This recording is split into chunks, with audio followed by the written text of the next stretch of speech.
Alright, hey everybody, I'm going to try this for the first time. We'll see how it works out with my kiddos running around here.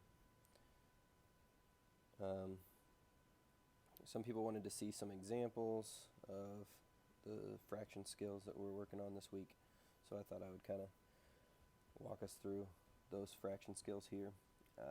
The first one is adding and subtracting fractions. And most of these adding and subtracting fractions problems have different denominators on them. Okay, so let's say we have 2/3 plus 4/5. Okay, so the problem here is that if we're trying to add these together, they have to have like denominators. So in order to get like denominators, we have to figure out what the least common multiple between 3 and 5 is, which is 15 in this case. So in order to add these together, we're going to have to find both of these, change both of these into 15ths. So for our 2/3, to get 3 to 15, we have to multiply by 5. So we're going to multiply the numerator and the denominator by 5, which is going to get us 10/15ths.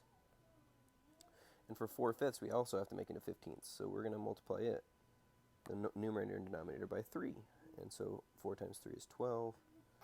And 5 times 3 is 15.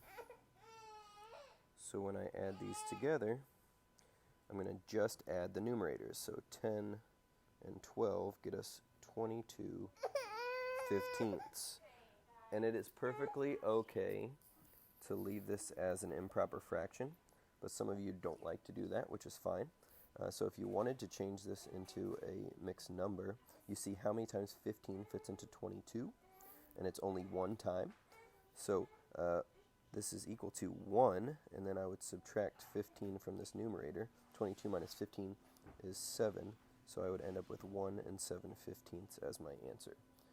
So going over the steps here, our first step, step 1, is to find common denominators.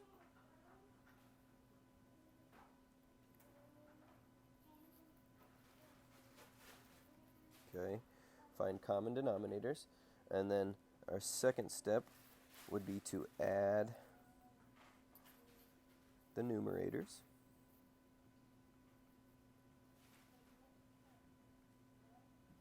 And then our third step is to simplify the answer if needed.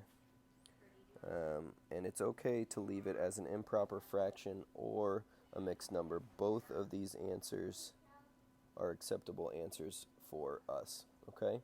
So that's the first skill, adding and subtracting fractions. So hopefully that helps a little bit.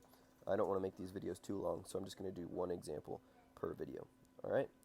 Let me know if this helped any. Thanks.